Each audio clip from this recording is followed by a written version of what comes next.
ඉතින් මං කියවනේ මම ෂැම්පූ එකකුයි ඔයිල් එකකුයි පාවිච්චි කරනවා කියලා. ඉතින් මං ඒක ගැන ලොකුවට වීඩියෝ එකක් කරන්න නෙවෙයි හිටියේ. හැබැයි දැන් කට්ටියම අහලා තියෙන නිසා මං හිතුවා හැමෝටම පොදුවේ වීඩියෝ එක කරන්න ඕනි කියලා. ඉතින් ඔයාලා අහලා ඇති බම්බරවත්ත හර්බල් ප්‍රයිවට් ලිමිටඩ් කියලා තියෙනවා. හර්බල් ප්‍රොඩක්ට්ස් තමයි යාලා කරන්නේ. ඉතින් යාලගේ ෂැම්පූ එක මේ තියෙන්නේ. මේක නම් දැන් ඉවරයි. මේ තියෙන මං යාලගෙන් ඊට පස්සේ මේක හොඳ නිසාම යාලගේ ඔයිල් එකත් ඕඩර් කරා. ඉතින් මේකට කොණ්ඩේ යන එක නවතිනවා. ඊට පස්සේ අලුතෙන් කොණ්ඩේ වැවෙනවා.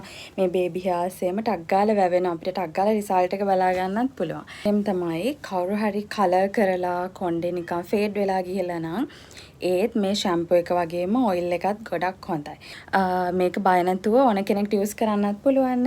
ඒ වගේම තමයි කොණ්ඩේට ෂයින් එකක් එනවා ෂැම්පූ එක පාවිච්චි කරලා අර නෑවට පස්සේ. ඒ වගේම තමයි මේ ඔයිල් එක හොඳට දාලා මසාජ් කරන්න පුළුවන්. ඒකේ තියෙන එක ස්පෙෂල් දෙයක් තමයි මේක අපිට හිස් කබලට විතරක් නෙමෙයි මේ යටට එනකම්ම ගාලා පුළුවන් ඔයිල් කරන්න. ඉතින් ගොඩක් වෙලාවට ගෑනු ළමයි කියලා කියන්නේ කොණ්ඩේ ගොඩාක් වටින දෙයක් විදිහට පරිස්සම් කරන කෙනෙක්. ඉතින් ඒ නිසා හැම කෙනෙක්ට බය නැතුව අරන් පාවිච්චි කරන්න පුළුවන් ප්‍රොඩක්ට් එකක් වෙන්නත් ඕන. ඉතින් ටක් ගාලා හොඳ රිසල්ට් එකක් ගන්න හර්බල් ප්‍රොඩක්ට් එකක් ඔයාලට පාවිච්චි කරන්න ආසාවෙන් ඉන්න කෙනෙක්ට බය නැතුව try කරන්න පුළුවන් එකක් තමයි මේ කෛලාශී හේර් කෙයාර් ෂැම්පූ එක. ඉතින් මේක නාන වෙලාවට විනාඩි 2ක් 3ක් විතර හිස් කබලට දාලා මසාජ් කරලා සෝදලා හරින්න පුළුවන්. ඉතින් මේක මම පාවිච්චි කරන්න අරන් දැන් ටික කාලයක් වෙනවා. මට බලන්න කියන්නේ පේන හොඳ රිසල්ට්ස් තියෙන නිසා තමයි ඔයාලත් එක්ක ෂෙයා කරගන්න හිතුවේ.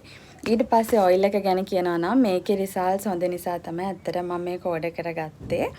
මේක පාවිච්චි කරන්නේ විනාඩි 30ක් විතර හොඳට මසාජ් කරන්න ඕන. ස්කබලේ ඉඳන් මේ අපේ කොණ්ඩේ යටට එනකම්ම ඔයාලට පුළුවන් පාවිච්චි කරන්න. මේකත් මසාජ් කරන්න ඔයිල් එකක් විදියට කොණ්ඩේ. ඊට පස්සේ මම නම් නාන්න කලින් අනිවාර්යෙන් ඔයිල් කරනවා කොණ්ඩේ. ඔයිල් කරලා තමයි නාන්නේ. එතකොට අර ෂයින් එක ඊට පස්සේ අර කොණ්ඩේ අර නිකන් අවුල් වෙලා තියෙන ගතිය නැති වෙලා යනවා. ඉතින් බය නැතුව පාවිච්චි කරන්න පුළුවන් මේ දෙක. ඔයාලා අරගෙන පාවිච්චි කරලා බලන්න ඔයාලටම වෙනස තේරෙයි. ඉතින් මේක තමයි එක එක්කෙනාට මට මැසේජ් කරලා කියන්න අමාරු නිසා ඒ තරම් මැසේජ් ගොඩාක් තිබුණා. වීඩියෝ එකක් කරන්න හිතුවේ. Thank you for watching.